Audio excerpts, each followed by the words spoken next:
Hi, my name is Escobar, and I'll be talking about how college athletes look at themselves. Athletes at the Division I level see themselves as pros. They go to college for a year or two and go to the NBA or NFL, or even overseas to play professional.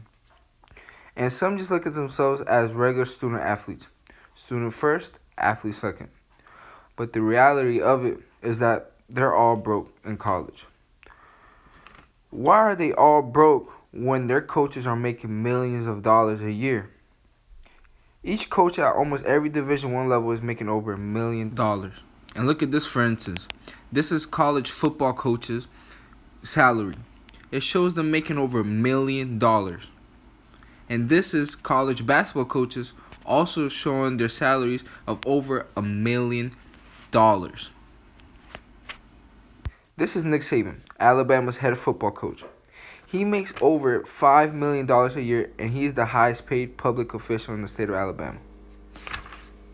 How could these coaches and schools make so much money off of amateur sports? The NCAA loves the word amateur, but they make millions in profit of it. This led me to research the television contract that NCAA has with CBS, TBS, TruTV, and TNT. So I googled CBS March Madness contract. It took me to SBNation.com, and it showed that the new deal with CBS and March Madness was going to make the NCAA roughly over $1 billion a year until the year 2032.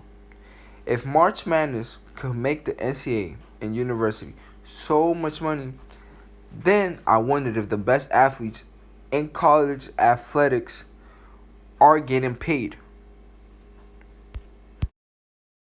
And it led me to the college basketball scandal. The scandal, in a nutshell, is about alleged college coaches and sportwear companies' fraud and bribery scheme on influencing student athletes to pursue certain schools and sign with certain agents and shoe companies when they turn pro.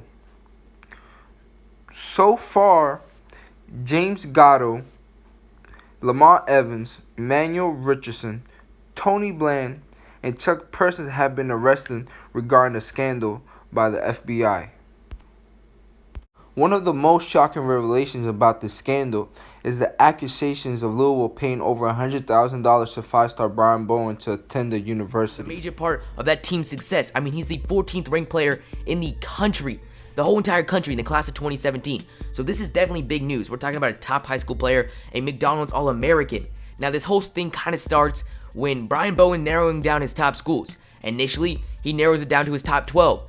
Still, Louisville not on there. And then he narrows it down to his top 6, which was Creighton, UCLA, Arizona, North Carolina State, Michigan State, and Texas. Again, Louisville nowhere to be seen. But then, I wouldn't say suddenly, but out of nowhere, when almost everyone had committed, Brian Bowen was definitely late on his commitment as far as compared to everyone else. He committed out of nowhere, in my opinion, to Louisville. Now, Louisville in previous years, and it's still a big basketball. This led to Rick Pitino getting fired as the head coach of University of Louisville. Rick Pitino had a 16-year career at the University of Louisville. Has been placed on an unpaid administrative leave. Effective immediately, Vice President for Intercollegiate Athletics Tom Jurich has been placed on a paid administrative leave. We will continue throughout this process to follow university personnel policies.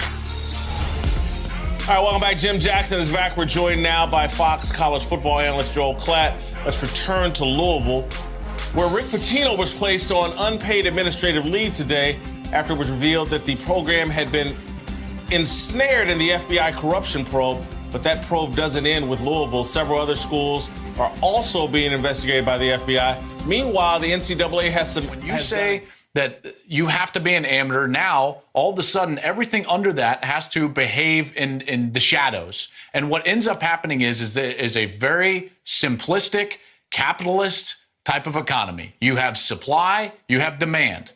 The commodity in this case is the college basketball player and the 5-star recruit coming out of the AAUs and the high school ranks. And guess what? There is a limited number of those. So the supply is limited, the demand is very high, and there's a lot of value there. And what ends up happening in the sport of basketball, and Jim, you can speak to this obviously very well.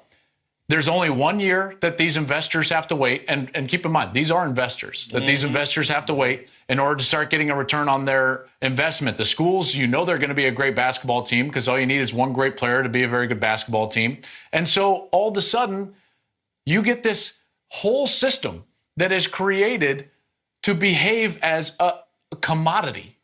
The FBI is behaving like they're a commodity. Remember now, they're not investigating this as a crime unless they thought that these kids were commodities. As I took the journey to see how college athletes look at themselves, I saw that the elite athletes look at themselves as pros already, and they want to start taking advantage as soon as possible as they get into school. But the same goes for the schools and the coaches and the NCAA.